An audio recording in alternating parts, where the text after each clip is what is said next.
स्वागत है आपका दिव्य हिमाचल टीवी में। मैं हूं दीक्षा शर्मा। शाम के 6 बज चुके हैं और प्रदेश की तमाम खबरों के साथ हम आपके समक्ष आ चुके हैं। कई लेटेस्ट अपडेट्स आज इस बुलेटिन में हम आपके साथ साझा करने वाले हैं। देखिए, विशेष तौर से बड़ी बात करेंगे सैलरी और पेंशन को लेकर कि आखिरकार कब तक कर्मचारियों को मिल जाएगी, क्योंकि सरकार की ओर से पूरा शेड्यूल जारी कर दिया गया है। हालांकि ये बात हमने आपको पहले भी कही थी कि 1 अक्टूबर को संभावना है कर्मचारियों को वेतन दे दिया जाएगा, लेकिन पेंशन कब मिलेगी, कितना इंतजार पेंशनर्स को करना होगा, इस पर पूरी जानकारी हम आपको देंगे। दूसरी बड़ी बात, स्वर्गीय पूर्व मुख्यमंत्री वीरभद्र सिंह की प्रतिमा से जुड़ी जानकारी लेकर आए हैं। दरअसल आज क्योंकि इसे लेकर भी प्रस्ताव पास किया गया है नगर निगम की बैठक में, प्रतिमा कहां लगेगी, कितना समय लगेगा, ये पूरी अपडेट हम आपको देंगे। तीसरी बात, एनटीटी भर्ती का अब देखिए विरोध होने लगा है। हालांकि एनटीटी भर्ती की अभी तक शुरुआत नहीं हुई है, महज यहां गाइडलाइंस जारी की गई थी, लेकिन मंडी में आज महिलाएं एकत्रित हुई हैं। ज्ञापन इन्होंने जिला उपायुक्त को सौंपा है। आखिरकार किस विषय में, ये भी अपडेट लेकर आए हैं। लेकिन शुरुआत मौसम से करना चाहेंगे। 2 अक्टूबर तक अभी मौसम साफ बना रहेगा। फिलहाल एक तरह से मानसून ने विदाई ले ली है। इसके बाद फीकी बारिश या हल्की बारिश ही हमें देखने के लिए मिलने वाली है। देखिए, एचआरटीसी की ओर से तैयारियां की जा रही थी। स्थापना दिवस को लेकर कार्यक्रम ये मनाने जा रहे थे। 2 अक्टूबर को 50 वर्ष पूरे होने जा रहे हैं एचआरटीसी के, और इसी बात पर कार्यक्रम आयोजित होना था। ये दरअसल स्वर्ण जयंती कार्यक्रम था। इसे लेकर पूरी व्यवस्था पीटरहॉफ में कर दी गई थी। मुख्यमंत्री सुखविंदर सिंह सुक्खू इसमें बतौर मुख्य अतिथि शिरकत करने वाले थे। डेप्यूटी सीएम मुकेश अग्निहोत्री विशेष अतिथि के तौर पर बुलाए गए थे, लेकिन अब इसे स्थगित कर दिया गया है और अगली तिथि भी निर्धारित नहीं हुई है। 2 अक्टूबर को पीटरहॉफ में अब ये कार्यक्रम आयोजित नहीं किया जाएगा।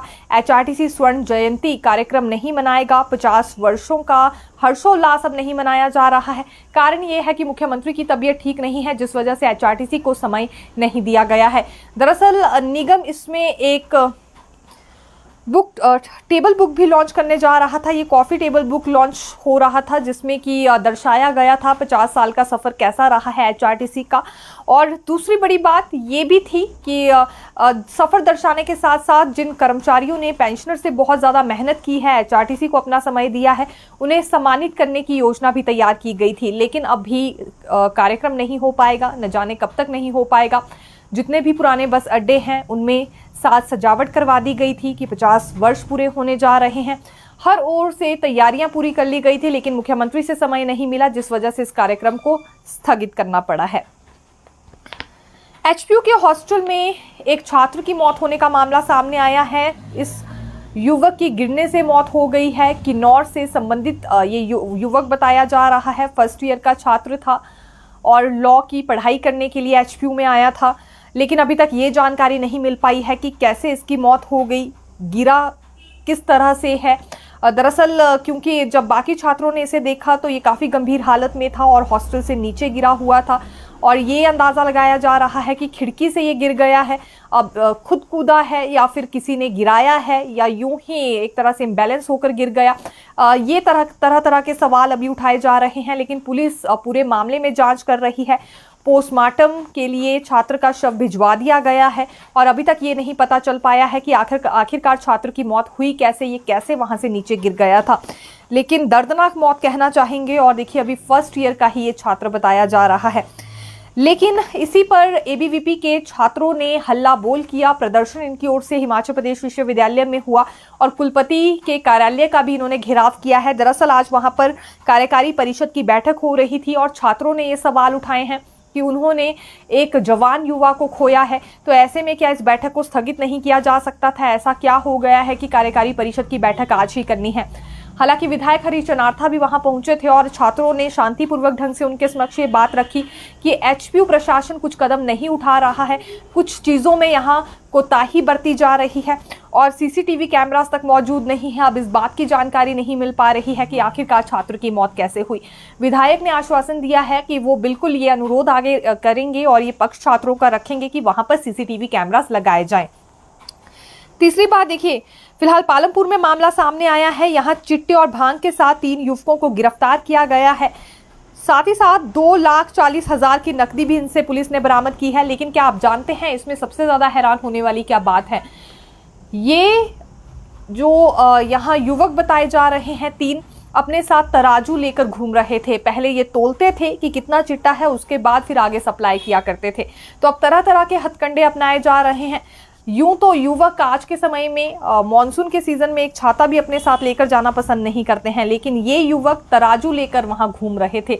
तो ये पहली इस तरह की घटना कहना चाहेंगे जहां तीनों युवकों की ओर से तराजू अपने पास रखा गया था ताकि ये चिट्टे और नशे की अन्य सामग्री को तोल सकें। शिमला के फागू से एक कार चुराई गई थी और फिलहाल जम्मू कश्मीर में मिली है। ये जम्मू कश्मीर का ही गिरोह है।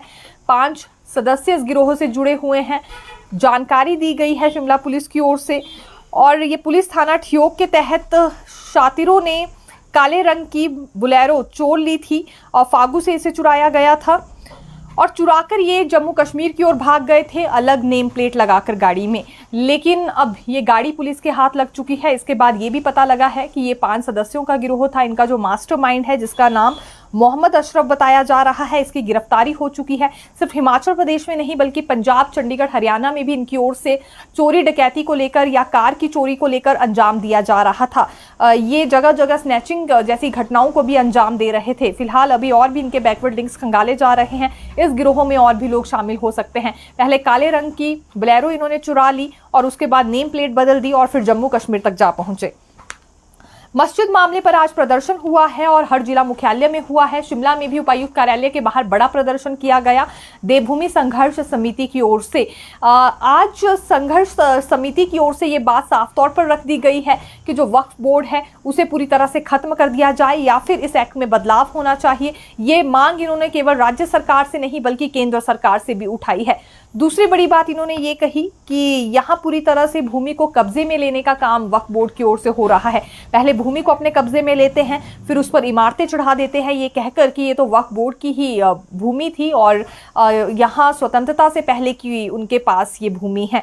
तो अपना इस तरह से कब्जा बताकर वो जगह जगह अवैध निर्माण मस्जिद के कर रहे हैं। इसलिए ज़रूरी है कि यहाँ एक्ट में बदलाव हो या फिर वक्फ बोर्ड को ही खत्म कर दिया जाए। दूसरा अल्टीमेटम ये देवभूमि संघर्ष समिति की ओर से दिया गया है कि 5 अक्टूबर को इनकी ओर से जेल भरो आंदोलन शुरू कर दिया जाएगा और हर घर में हनुमान चालीसा का पाठ यहां होने वाला है।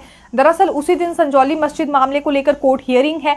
ये फैसले का इंतजार करेंगे। अगर इस बार क्लियर कट डिसीजन आता है तो ठीक है, नहीं तो जेल भरो आंदोलन इनकी ओर से शुरू कर दिया जाएगा। आज इन्होंने ये चेताने की कोशिश की है कि इस मामले को और ज्यादा लंबा खींचने की कोशिश ना की जाए। हिमाचल प्रदेश के हर जिला मुख्यालय में ये प्रदर्शन किया जा रहा है और आज भी प्रदर्शन हुआ है। ये उपायुक्त कार्यालय के बाहर पहले संघर्ष समिति के सदस्यों ने प्रदर्शन किया और फिर डीसी के पास ज्ञापन भी सौंपा है। लेकिन हमीरपुर से एक दुखद खबर सामने आई है। यहाँ प्रदर्शन हो रहा था और उपायुक्त कार्यालय के परिसर में ही एक व्यक्ति को हार्ट अटैक आ गया।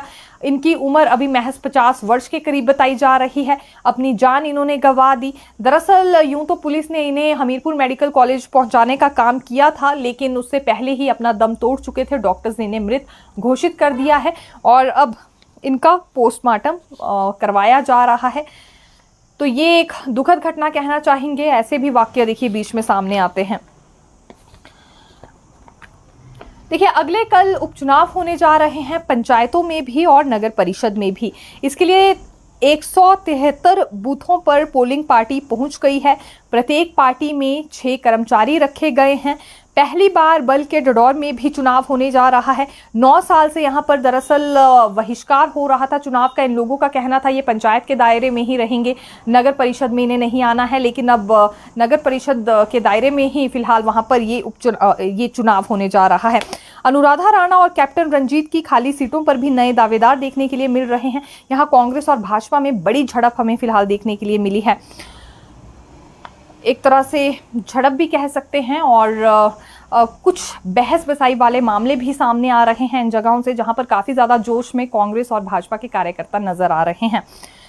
राज्य चुनाव आयोग के मुताबिक 38 सीटों पर देर रात तक चुनाव नतीजे भी आ जाएंगे, जबकि 2 जिला परिषद सीटों पर सोमवार को नतीजे आने वाले हैं। उपचुनाव में 8 प्रधान, 7 उप प्रधान और 22 वार्ड मेंबर, 3 पंचायत समिति और 2 जिला परिषद सदस्य इन चुनावों में देखिए चुने जाने हैं। ये भी आंकड़ा हम आपके लिए लेकर आए हैं। फिलहाल एक और बड़ा विवाद खत्म हुआ है। ये वही विवाद है जिसके लिए मंत्री विक्रमादित्य सिंह कुछ दिन पहले भावुक भी हो गए थे और उन्होंने अपने मंत्री पद से इस्तीफा तक देने की अनाउंसमेंट कर दी थी। बिल्कुल हम यहाँ पर बात कर रहे हैं स्वर्गीय वीरभद्र सिंह की प्रतिमा को लेकर। ये बार बार होली लॉज की ओर से और कांग्रेस के कई कार्यकर्ता मांग उठा रहे थे कि 6 बार वीरभद्र सिंह सीएम रहे हैं हिमाचल प्रदेश के, तो इनकी प्रतिमा रिज पर ही बनाई जानी चाहिए।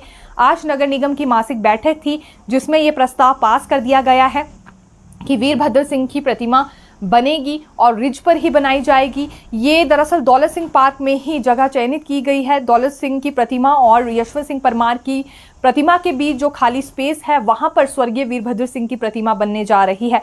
कांग्रेस कार्यकर्ता मांग उठा रहे थे, होली लॉज से जुड़े लोग मांग उठा रहे थे और अब ये फैसला एक तरह से हम समझ सकते हैं कि हो ही चुका है लगभग, क्योंकि प्रस्ताव पास हुआ है नगर निगम से। इसके बाद सरकार के पास मामला जाएगा और बाकी की जानकारी फिर सामने आएगी कि कब तक ये प्रतिमा का काम कंप्लीट होगा, किसे दिया जाएगा टेंडर, और सबसे बड़ी बात ये कि कितने करोड़ों की लागत से ये प्रतिमा बनने जा रही है। पिछले कई महीनों से हलचल काफी ज्यादा बढ़ गई थी कि वीरभद्र सिंह की प्रतिमा लगेगी, लेकिन कहां लगेगी इस पर कोई जवाब सामने से नहीं आ रहा था। रिज मैदान पर ही अब वीरभद्र सिंह की प्रतिमा लग रही है, क्योंकि 6 बार हिमाचल प्रदेश के मुख्यमंत्री रह चुके हैं और इसी बात पर मंत्री विक्रमादित्य सिंह भी काफी ज्यादा नाराज हो गए थे। उन्होंने इस्तीफा तक दे दिया था और भावुक भी हुए थे। एनटीटी भर्तियों को लेकर विरोध किया जा रहा है महिलाओं की ओर से। हालांकि विरोध इस पर नहीं है कि एनटीटी भर्ती हो रही है, बल्कि जो गाइडलाइंस जारी की गई है उसका विरोध करते हुए महिलाएं नजर आई हैं। मंडी में इनकी ओर से रैली निकाली गई और इन्होंने वहां जिला उपायुक्त को यह ज्ञापन सौंपा है कि जो डिमांड या गाइडलाइंस यहाँ पर रखी गई है सरकार की ओर से वो बिल्कुल ठीक नहीं है, उसमें बदलाव किया जाए। इसमें 2 वर्ष का डिप्लोमा ही मान्य होगा। ये बात हालांकि पहले ही शिक्षा मंत्री क्लियर कर चुके थे और गाइडलाइंस में भी यही बात दर्शाई गई है कि 2 वर्ष का डिप्लोमा होना चाहिए, वो भी मान्यता प्राप्त संस्थान से। महिलाएं इसी बात का विरोध कर रही हैं कि उनके पास सिर्फ 1 वर्ष का डिप्लोमा है। तकरीबन यहाँ 97% ऐसी एनटीटी प्रशिक्षु हैं जिनके पास 1 वर्ष का ही डिप्लोमा है। पिछले 15 सालों से इस भर्ती का इंतजार कर रही थी। अब जब भर्ती हो रही है तो उसमें गाइडलाइंस ये जारी कर दी गई हैं कि 2 साल का डिप्लोमा ही मान्य होगा। सरकार की ओर से डिमांड जो की गई है वो 2 साल के डिप्लोमा को लेकर है गाइडलाइंस में। इससे महिलाएं नाराज हैं और महिलाओं ने आज अपना आक्रोश भी दिखाया है और इन्होंने डीसी के माध्यम से ज्ञापन भेजा है मुख्यमंत्री को और शिक्षा मंत्री को। अब इसमें कोई बदलाव होता है या नहीं देखेंगे, लेकिन बड़ी बात यह है कि एक तरह से गाइडलाइंस जारी हो गई हैं और उसमें A to Z एक एक करके सारी चीज़ों को मेंशन किया गया है। पहली बात तो ये कि ये Himachal Pradesh state electronic development corporation के माध्यम से भर्ती होनी है, आउटसोर्स माध्यम पर भर्तियां हो रही हैं। फिर 10,000 इसमें सैलरी फिक्स की गई है, लेकिन वो भी पूरी नहीं मिलेगी, कुछ टैक्स इसमें लगाए जाएंगे, तो कटाकर ही महिलाओं को और पुरुष यानी कि जो भी एनटीटी भर्ती के दायरे में आएंगे उन्हें ये वेतन दिया जाएगा। और तीसरी सबसे बड़ी बात कि 21 साल से लेकर 45 वर्ष तक के व्यक्ति इसके लिए आवेदन कर सकते हैं। इसमें पुरुष भी आवेदन कर सकते हैं और महिलाएं भी आवेदन कर सकती हैं। हालांकि आज जो रैली निकाली गई है मंडी में वो महिलाओं की ओर से ही निकाली गई थी, क्योंकि इसमें ज़्यादा संख्या महिलाओं की ही है जिन्होंने एनटीटी डिप्लोमा भी किया हुआ है। और तीसरी सबसे बड़ी बात देखिए इसमें क्या है कि इनके पास हिमाचली बोनाफाइड सर्टिफिकेट होना चाहिए। अगर नहीं है तो ये ज़रूरी किया गया है 10वीं और 12वीं इनकी यहीं से पास की हुई हो। तो ये सभी शर्तें रखी गई हैं, लेकिन जब 2 साल का डिप्लोमा ही नहीं है तो महिलाएं कहाँ जाएंगी। 1 साल के डिप्लोमा का कोई जिक्र गाइडलाइंस में फिलहाल नहीं किया गया है सरकार की ओर से। कर्मचारियों की खबर पर आना चाहेंगे, क्योंकि सैलरी और पेंशन को लेकर इंतजार बना हुआ था कि अब नेक्स्ट मंथ कितना रुकना होगा। तो ये बात तो हमने पहले ही क्लियर कर दी थी कि कर्मचारियों को 1 अक्टूबर को ही यहाँ पर सैलरी दे दी जाएगी, इन्हें इंतजार ज़्यादा नहीं करना होगा। लेकिन पेंशनर्स को 9 अक्टूबर तक का वेट करना होगा अपनी पेंशन लेने के लिए। हालांकि लगातार पेंशनर्स की ओर से ये आवाज़ उठाई जा रही थी, जगह जगह इन्होंने बैठक भी बुलाई, प्रदर्शन भी किए कि समय से इन्हें अपनी पेंशन चाहिए, लेकिन फिर इन्हें 9 तारीख तक का इंतजार करना पड़ेगा। ये सरकार की ओर से शेड्यूल जारी कर दिया गया है, इससे जुड़ी जानकारी हम आपके लिए लाए हैं। और तीसरी बात यह है कि आखिरकार सरकार ऐसा कर क्यों रही है। तो पहले भी मुख्यमंत्री की ओर से हवाला दिया गया है कि सरकार अपने कुछ खर्चों को कम कर सके, इसलिए ये फैसला लिया जा रहा है। वित्तीय संसाधनों को विवेकपूर्ण तरीके से इस्तेमाल किया जा सके, इसलिए ये निर्णय हुआ है। और लोन पर जो ब्याज लगता है उससे बचा जा सके, इसके लिए भी ये फैसला हुआ है। तो अब पेंशनर्स को 9 तारीख का इंतजार करना होगा, जो इस महीने की सैलरी आएगी उसके लिए, और कर्मचारियों को 1 तारीख को ही यहाँ पर सैलरी मिलने जा रही है। पिछले महीने की अगर बात करें, यानी कि अभी सितंबर में जो सैलरी दी गई थी, तो 5 सितंबर को कर्मचारियों को इसमें वेतन दिया गया था और 10 सितंबर को पेंशन का भुगतान हुआ था। अभी 2 महीने जिस तरह का शेड्यूल रहा है, उसके बाद ये लग रहा है कि शायद पहले सैलरी ही आएगी, उसके बाद पेंशन मिलेगी। अभी फिलहाल क्योंकि 2 महीने इसी तरह की व्यवस्था रही, पहले 5 सितंबर को सैलरी आ गई थी, फिर 9 सितंबर को यहाँ पेंशन दी गई। अब देखिए अक्टूबर में भी ऐसा ही है, 9 तारीख तक का वेट पेंशनर्स को करना होगा, जबकि 1 तारीख को सैलरी यहाँ कर्मचारियों को मिलने जा रही है। हिमाचल हाईकोर्ट में कर्मचारियों से संबंधित मामले सरकार हार रही है, जिसके बाद बड़ा डिसीजन यहां राज्य सरकार की ओर से लिया गया है। रिपोर्टिंग में व्यवस्था बदल दी गई है और खास तौर पर एडवोकेट जनरल ऑफिस को लेकर ये अधिसूचना राज्य सरकार की ओर से जारी की गई है। अधिसूचना में यह स्पष्ट किया गया है कि मान लीजिए कर्मचारी से संबंधित किसी भी केस में कोई भी फैसला आता है तो 3 दिन के भीतर उसकी ऑर्डर की कॉपी के साथ ये सरकार को भेजना होगा। ये एडवोकेट जनरल ऑफिस को अब इस बात का ध्यान रखना होगा ताकि जल्द से जल्द इस पर अगला कदम सरकार की ओर से उठाया जा सके। पहले काफ़ी ज़्यादा देरी हो रही थी कि मान लीजिए फैसला आ जाता है तो कई दिन बीत जाएंगे, उसके बाद ऑर्डर की कॉपी सरकार तक पहुंच रही है। 3 दिन की लिमिट दे दी गई है एडवोकेट जनरल ऑफिस को। ये व्यवस्था में बदलाव हुआ है, यानी कि रिपोर्टिंग में एक तरह से बदलाव हुआ है। 3 दिन के भीतर सरकार को रिपोर्ट करना होगा उस फैसले को लेकर जो किसी कर्मचारी केस से संबंधित निर्णय कोर्ट ने दिया होगा। दूसरी बात यह है कि अब इसके बाद फाइनेंस, लॉ और कार्मिक विभाग के लिए भी डेडलाइन तय होने वाली है। इन्हें भी समय रहते ही अपनी ओर से रिप्लाई दायर करना होगा या बीच का जो भी प्रोसेस रहता है। पहले ये होता है कि कई दिन तक फाइल लटकी रहती है, जिस वजह से देरी हो जाया करती है और राज्य सरकार इसी वजह से केस हार रही है कर्मचारियों से संबंधित। ये सरकार की ओर से माना जा रहा है, इसी वजह से ये बदलाव हुआ है और इसे लेकर आज अधिसूचना भी जारी हुई है।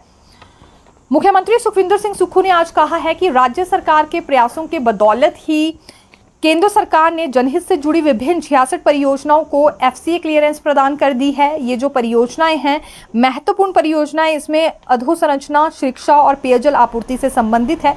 प्रदेश की तरक्की और विकास का मार्ग इससे प्रशस्त होगा। ये आज प्रेस नोट जारी किया गया था सरकार की ओर से। नेता प्रतिपक्ष जयराम ठाकुर ने बड़ी टिप्पणी की है सरकार पर। दरअसल इनकी ओर से ये कहा गया है कि सरकार कहती कुछ और है और करती कुछ और है। विधानसभा सेशन के दौरान मुख्यमंत्री ने क्लियर किया था कि थुनाग उद्यानिकी एवं वाणिज्य कॉलेज बंद नहीं किया जाएगा, लेकिन अब सरकार इसे बंद करने पर आ गई है। पूर्व सरकार ने जो 10 करोड़ रुपए इस कॉलेज के लिए जारी किए थे, उन्हें भी वापस मांग लिया गया है। विधानसभा सेशन में मुख्यमंत्री ने भी ये कहा और संबंधित मंत्री ने भी ये कहा कि इस कॉलेज को बंद नहीं किया जाएगा, लेकिन अभी 24 सितंबर को एक पत्र जारी किया गया है जिसमें इस राशि को वापस मांग लिया गया है। तो यहाँ नेता प्रतिपक्ष का ये मानना है कि ये सरकार विकास नहीं कर रही है, सिर्फ विनाश करने के लिए आई है, संस्थानों को बंद करने के लिए आई है, लोगों का जीना हराम करने के लिए आई है, अपनी झूठी गारंटी देने के लिए आई है और इसके अलावा कोई भी उचित कार्य सरकार की ओर से नहीं किया जा रहा है। सिर्फ संस्थान बंद हो रहे हैं, लोगों के रोजगार के अवसर बंद किए जा रहे हैं, भर्तियां वहीं के वहीं फंसी है। एक भर्ती को लेकर एजेंसी हायर नहीं की जा रही है सरकार की ओर से। ये नेता प्रतिपक्ष पहले भी कई दफा दावा कर चुके हैं। तो फिर मिलेंगे नई खबर के साथ। देखते रहिए दिव्य हिमाचल टीवी। धन्यवाद।